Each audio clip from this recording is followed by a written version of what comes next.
कार्यकर्त्यांचं म्हणणं आहे की आपण वेगवेगळं लढलं पाहिजे. आम्ही उद्धवजींबरोबरच आत्ता जायचं की नाही हा विचार करतो आहोत. त्यामुळे मनसे त्यांच्या सोबत आहे त्याचा काय प्रश्नच येत नाही. याचा अर्थ भाईंनी मनसेला विरोध केला असं होत नाही. कारण भाई जगताप हे काँग्रेसमधलं एक मोठं नेतृत्व आहे.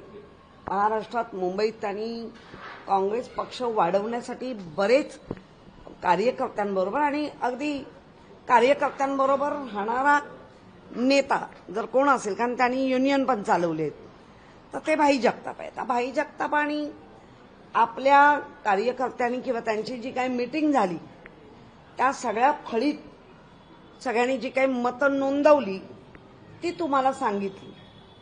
पण उगाचच भाई जगताप आणि राज ठाकरेंना विरोध केला असं नाही म्हणाले आहेत. ते म्हणाले आमचा उद्धवजींबरोबर जायचं की नाही हेच नक्की होत नाही, तर राजसाहेबांचा काय प्रश्न घेत नाही. हे बरोबर आहे. त्यामुळे उगाच ते पतंगड नको हा एक भाग. दुसरा 2002, 7, 12, 17 आम्ही वेगवेगळेच लढलो होतो.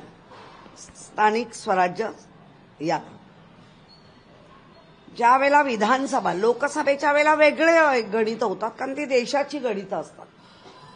देशाच्या हिताचं काय असेल तर उद्धवजींनी काय बाळासाहेबांनी काय नेहमीच देश हिताच्या लक्षात घेऊन काही वेळेला पाठिंबा दिलेत, तर काही वेळेला पाठिंबा दिल्यानंतरही सुधारणा नाही तर आजही बोलतायत.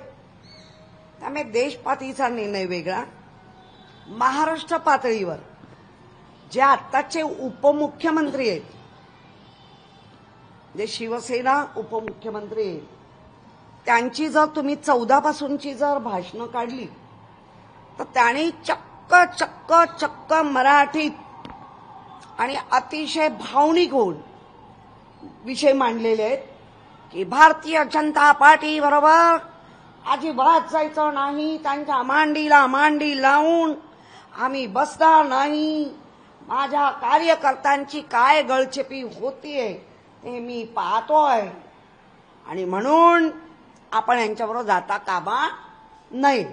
आता पक्षप्रमुखाकडे वारंवार ह्या गोष्टी जर जात असतील होत्या तर पक्षप्रमुख 2019ला ज्या वेळेला जे असं अंकांचं गणित किंवा गणिताचं अंक बसायची वेळ आली तर त्यांनी तो निर्णय घेतला.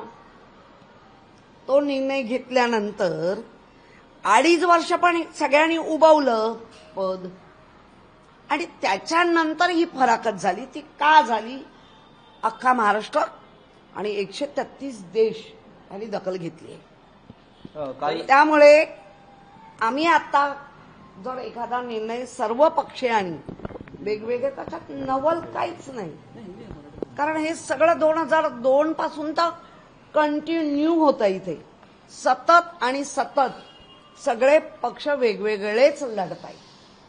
पण काही एकंदरीत जर बघितलं तर मनसे आणि उद्धव ठाकरे म्हणजे युबीटी एकत्र येत असल्याचं पाहायला मिळतंय. मात्र त्याच वेळेला कुठेतरी महाविकास आघाडीमध्ये काही वादावादी होऊ शकते का, किंवा ह्याला तोंड फुटू शकतं का, काही चर्चांना उधाण येऊ शकतं? बघा, महाविकास आघाडी सत्तेत नाहीये तरी आम्ही एकत्र आहोत. आज सत्तेत आहेत. एक काळ असा होता की महाराष्ट्रात फक्त मुख्यमंत्री राहणार, उपमुख्यमंत्री राहणार नाही.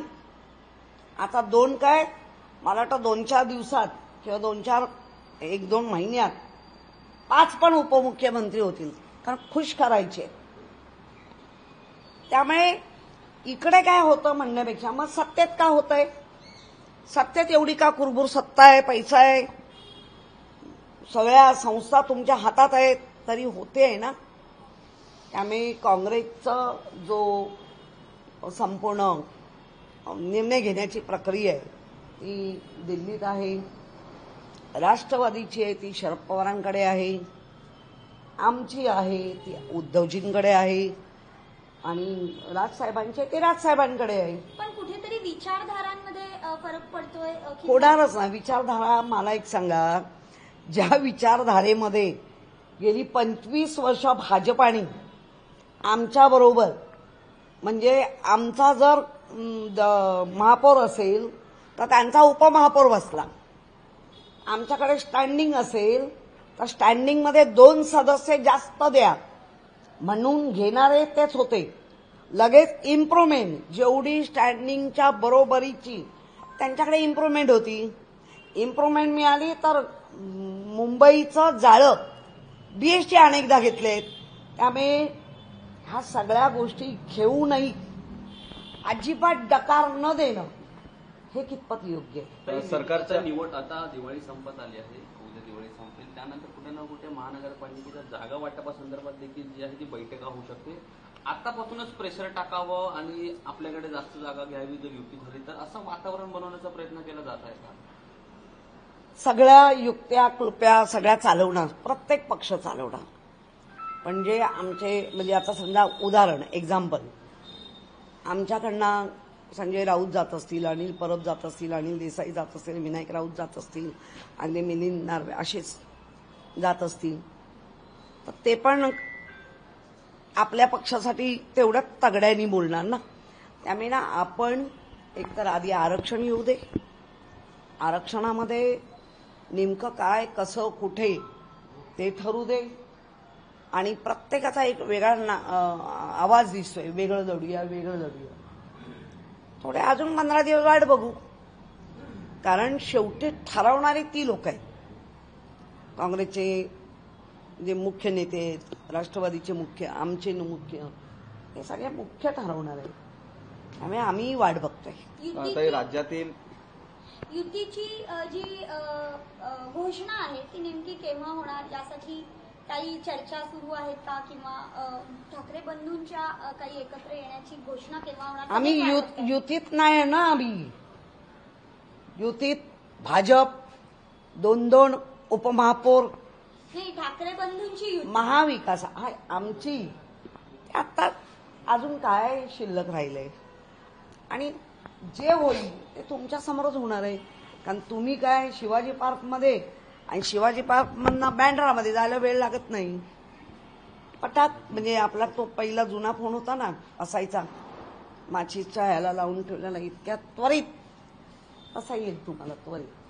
ताई, महत्वाचा प्रश्न, राज्यातील 54 आमदारांना आहे ते 5-5 कोटीचा निधी आहे तो वितरित करण्यात आलेला आहे. कसं बघताय दिवाळीच्या ऐन मोक्यावरती हा जो निधी आहे तो वितरित करण्यात, ज्यांनी वितरित केलंय त्यांनी अशा आविर्भावात वितरित केलंय जसं काय यांच्या पिताश्रेणीत पाठवलंय का. जे बाकीचे निवडून आलेले आमदार आहेत, ज्यांना त्या तिथल्या स्थानिक लोकांनी जनाधार दिलाय, तुम्ही त्या जनाधारावर अन्याय करणारे तुम्ही कोण? जर तुम्ही एखादा 5 कोटी दिलं तर किमान जे निवडून आलेले आहेत आणि तुमच्या बरोबरीने बसतात, मग त्यांना 3-4 कोटी तर द्यायला हवा. तुमचं बाळ मांडीवर, आम्ही तुमच्या मग बोकांड्यावर पक्का. ताई, महत्वाचं म्हणजे राज्यातील रुग्णसेविकाचा मोठा प्रश्न आहे. रुग्णसेवा आणि रुग्णवाहिका न मिळाल्यामुळे 66 आतापर्यंत आकडा आहे. महिलांचा मृत्यू 10,000 कोटीचा घोटाळा झालाय बोला ना त्या रुग्णवाहिकेमध्ये.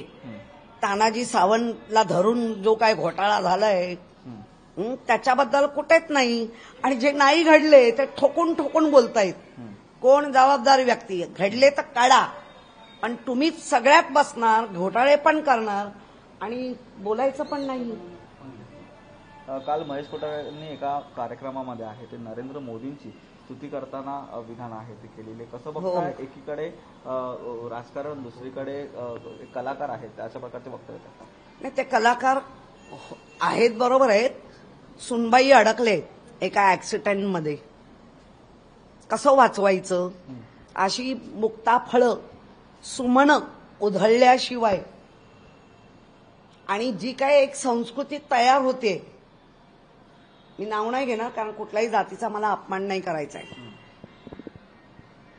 म्हणजे त्या छत्रपती शिवाजी महाराजांच्या काळापासून ज्या संस्कृतीने पूर्ण महाराष्ट्रावर शौर्य दाखवलं, पण शौर्याबरोबर कौर्य पण दाखवलंय. मी एवढंच म्हणेन. दरवर्षी आनंद शिधा जो वितरित व्हायचा, त्याच्यानंतर लाडकी बहीण योजना आहे ती आली आणि आता उपमुख्यमंत्री एकनाथ शिंदे सांगितलंय लाडक्या बहिणीसोबत आता जी दिवाळी आहे ती देखील लाडक्या बहिणींना मिळणार आहे. नाही, मुळामध्ये लाडक्या बहिणींनी आता खरं ठरवावं की आम्ही एवढ्या लाचार आहोत का. गरीब नक्की असतील पण लाचार नक्की नसतील. कारण जेव्हा शिधा दिला होता तेव्हा मी प्रत्येक दुकानामध्ये जाऊन त्यावेळेला चेक केलं होतं.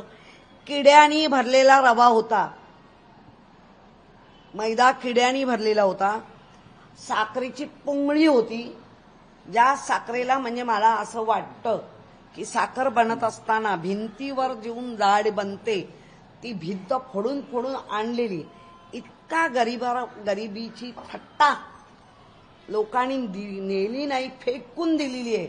आजही विजू माझ्या ताई, आपण जर बघितलं तर याच प्रश्नाला धरून असा आहे प्रश्न की अनेक पुरुष जे आहेत ते लाडक्या बहीण योजनेमध्ये दखल झालेले आहेत, अशी माहिती राज्य सरकारच्या ITR विभागातूनच दिलेली आहे. तर तुम्ही कसं बघताय? नाही, काय बघायचं. सरसकट तेव्हा तुमच्या अधिकारी काय झोपा काढत होते.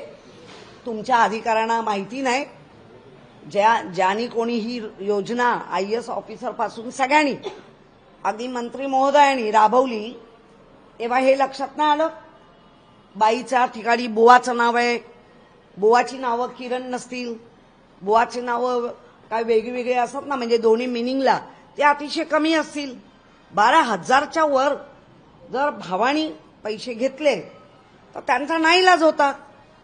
आता तर म्हणतात आमचा लाडका भाऊ पण आणू, म्हणजे कुठल्याही पाशी सगळं आम्ही खाऊ, तुम्हाला एवढूच देऊ, पण खुर्चीत मात्र आम्हीच बसू. दोन भाऊ स्वार्थासाठी एकत्र आले. नवनीत राणा आरोप करतात वारंवार. शी प्रामुख्याने पाहिलं तर मोदींची स्थिती करता करता महानगरपालिकेच्या हा बरोबर आहे.